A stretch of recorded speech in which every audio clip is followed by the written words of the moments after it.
আসসালামু আলাইকুম। আমি দিলশা দারা।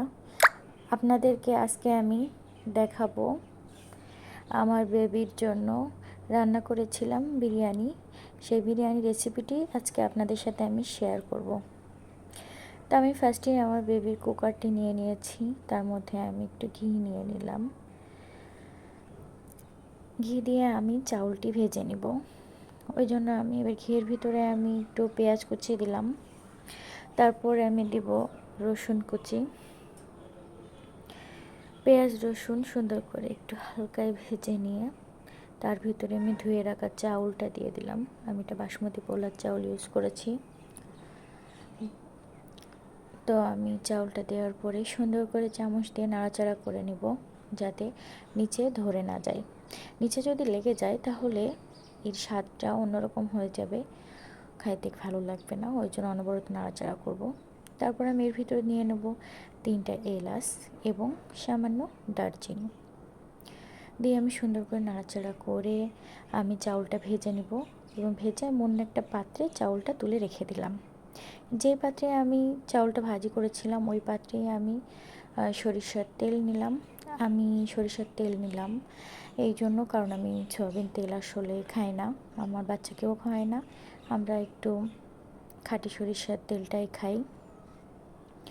তো সরিষার তেল নেওয়ার পরে এবার আমি এর ভিতরে পেঁয়াজ দিয়ে দেব। তো আমি পরিমাণ মতো একটু পেঁয়াজ দিয়ে দিলাম। পেঁয়াজটা আমি ব্রাউন কালার করে ভেজে নিব। তো পেঁয়াজটা ব্রাউন কালার করে ভেজে নেওয়ার পরে যখন ব্রাউন কালার হয়ে যাবে তার মধ্যে আমি আদা রসুন এবং পেঁয়াজ বাটা দিলাম। আমি ব্লেন্ডারে সুন্দর করে আদা রসুন এবং সামান্য পেঁয়াজ দিয়ে ব্লেন্ড করে রেখেছিলাম, সেটাই আমি দিয়ে দিলাম। দিয়ে আমি সুন্দর করে এবার এই মশলাটা কষিয়ে নেব। এই মশলাটা সুন্দর করে কষিয়ে নিব যাতে পেঁয়াজ রসুনের গন্ধটা না থাকে, ওই জন্য লাল লাল করে একটু ভেজে নিব। তো দেখতেই পাচ্ছেন আমার তেল থেকে কিন্তু একটা ফেনা বের হয়েছে।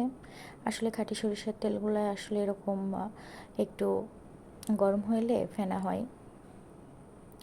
তো তারপরে এর ভিতরে আমি দিয়ে দেব ধনিয়া গুঁড়া হাফ চা চামচ, তারপরে দেব জিরা গুঁড়া হাফ চা চামচ, তারপরে আমি দিলাম 3টা এলাচ ছিঁড়ে দিয়েছি, তারপরে আমি একটু দারচিনি দিয়েছি এবং হাফ চা চামচ মাংসের মশলা দিয়েছি। আমি যেহেতু কোনো ঝাল ইউজ করবো না ওই জন্য একটু মাংসের মশলা দিলাম। তারপর হাফ চা চামচ লবণ দিলাম। আমার বাচ্চা আসলে ঝাল খাইতে পছন্দ করে না, আর আমি ওকে ঝাল খাওয়াই না। তারপরে আমি বিরিয়ানির মশলা দেবো। এখানে আমি দেখালাম 1 চামচ, কিন্তু আমি বিরিয়ানি মশলাটা দিয়েছিলাম 2 চামচ। আর তারপরে আমি মাংসর পিসগুলো দিয়ে দিব। আমার বাচ্চা হাড়ের মাংসটা খেতে পছন্দ করে, পায়ের মাংস। আমি সেজন্য ওর জন্য হাড়ের মাংস পায়েরটাই নিয়েছি। তো আমি 3 পিস মাংস নিলাম। নেওয়ার পরে আমি এর ভিতরে দিয়ে দেবো টক দই। আমি টক দইটা ব্যবহার করেছি বাঘাটের খাবার যে টক দইটা, ওইটা 2 চামচ ব্যবহার করলাম। তারপরে আমি সুন্দর করে মাংসটা কষিয়ে নিব, একটু ঢাকনা দিয়ে ঢেকে দিয়েছিলাম। তো যখন মাংসটা কষে তেল বের হবে তার মধ্যে আমি দিয়ে দেব 150 গ্রাম মতন দুধ।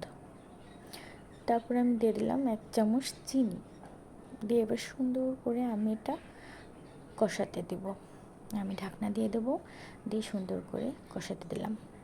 তো মাংসটা যখন হয়ে গেছে আর কি, তার ভিতরে আমি দিয়ে দিচ্ছি পোলার চাউল যেটা ভেজে রাখছিলাম আমি, ওটা দিয়ে দিলাম। দিয়ে সুন্দর করে মাংসের সাথে আমি এটা মিক্স করে নেব।